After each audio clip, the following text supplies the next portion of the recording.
Abbotsford Community Services has made a rezoning application for property at 2408 Montview Avenue, which is located next to the ACS headquarters in downtown Abbotsford. The proposed 3-story, 21-unit apartment building would provide low-barrier housing for homeless men living in the downtown core and for those at risk of becoming homeless. My name is Kathy Doerksen, and I've been advocating for people who are homeless or at risk of homelessness, people who are poor, people who are victims, seniors for over 40 years. I worked for Abbotsford Community Services for many years and have managed their addictions program and their victim services and a lot of their violence against women programs. So I have a lot of experience and knowledge about people who are marginalized in our community. I support Abbotsford Community Services' supportive housing initiative because if we don't do it, who will in this community? We have a long history in this community of serving people who are less fortunate than others, than the rest of us, and we have the expertise, we have the staff on board who can provide a lot of the services to make the supportive housing venture work. I think it's important that we do this because we do have homeless that are living downtown, and we want to make sure that those folks have an opportunity to come in, get a home, get established, and deal with some of their issues, addictions, poor health, mental health issues. All of those issues keep people marginalized and on the street, and we need to make a difference in their lives. The homeless are in this area right now, so we want to try to bring people that are living in the downtown area into shelter if they choose to come into shelter. Another reason it's really important, I think, to have it close to services is that people are not able to walk to a lot of the services, and we have the services that are right at community services, which will be right next door. We will have the eyes of the community services staff on this project. So it's not going to be isolated, it'll be connected to services, it's close to where people live right now. The low barrier model is very important to bring people who are homeless in, because until you have your basic needs like a house, a roof over your head, a place to sleep, and food, unless you deal with that first, it's very difficult to go to rehab, deal with your health issues, deal with your mental health issues. As a manager of the addictions program, I saw many people who were homeless, making a decision to go into detox. If you want to go into detox, you have to get on the list so that you get the next available bed. So that means you have to call in every morning and see if there's a bed, or have a number where they can call you. If you're homeless, you don't have some place to call, or where you can leave a message that people can return your call. So it's very difficult to deal with that. When you're homeless and looking for where you're going to be eating or sleeping the next day, the next night, you just don't think about dealing with some of your issues. It's just keeping alive and staying dry and staying warm is what you think about. I think with support, having someone walk alongside of you, addressing some of the issues that you have, that will help to make a decision about improving your health and wellness. I think that's one of the things that this supportive housing can offer.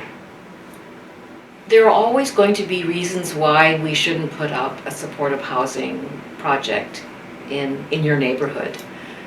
I think we at Community Services will do the utmost we can to mitigate any impact that it may have on the community. We will have staff on site. We have staff a few feet away in our office building that will also have eyes on this place.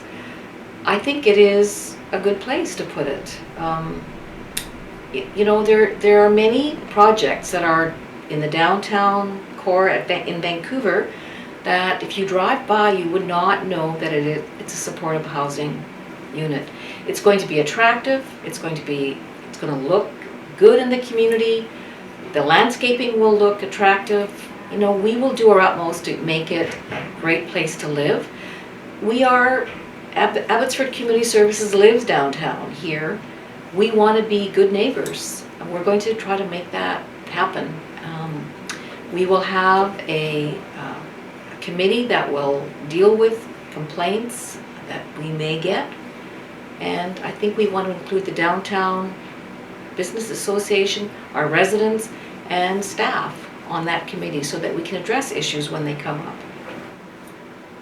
Well, I've worked for community services for many years. We have always had a great reputation, provincially as well as locally, and we're looked on as leaders in providing social services to our community. So we really want to keep that reputation. So we will be working very hard to make this supportive housing project work. We are as much committed to making this a good place to be as the Downtown Business Association. We support businesses downtown. We're part of the ADBA. So we really do want to make this work in this community. Well, there will be programs in place. Every one of them that will be a resident in our supportive housing unit will have to enter into an agreement with our support worker. And in that agreement, they will have to identify certain things that they will need to work on. So basic life skills will be a major part of their program at the supportive housing project.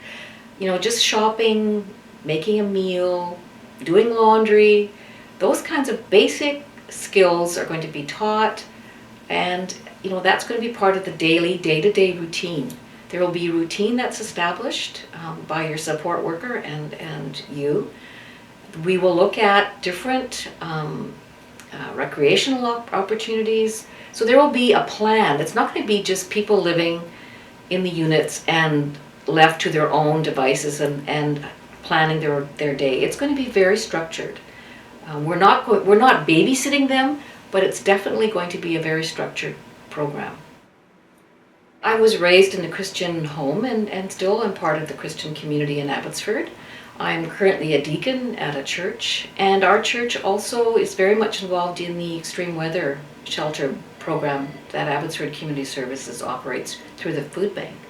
So, there are churches that feel very strongly that it is our mandate to look after the needs of the most marginalized folks in our community. So I think, it is the right thing for us to do as Christians in our community. These are the poor, the downtrodden, the lonely, the disconnected. If we don't, then who will look after them? Where this proposal is at this particular time is at a rezoning stage. Mayor and Council will be making a decision on whether to rezone this particular space to allow for this apartment to be there. Mayor and Council listen to what the voices of the community, what the voices of their constituents want. If you believe that there should be an opportunity for individuals to have a roof over their head, we invite you to write letters of support and direct those to Mayor and Council, so that the Mayor and Council will have an opportunity to hear that this is something that Abbotsford believes in. ACS will continue to work with community stakeholders and neighbors to address concerns while pursuing our vision to provide housing to those most in need in Abbotsford's urban core.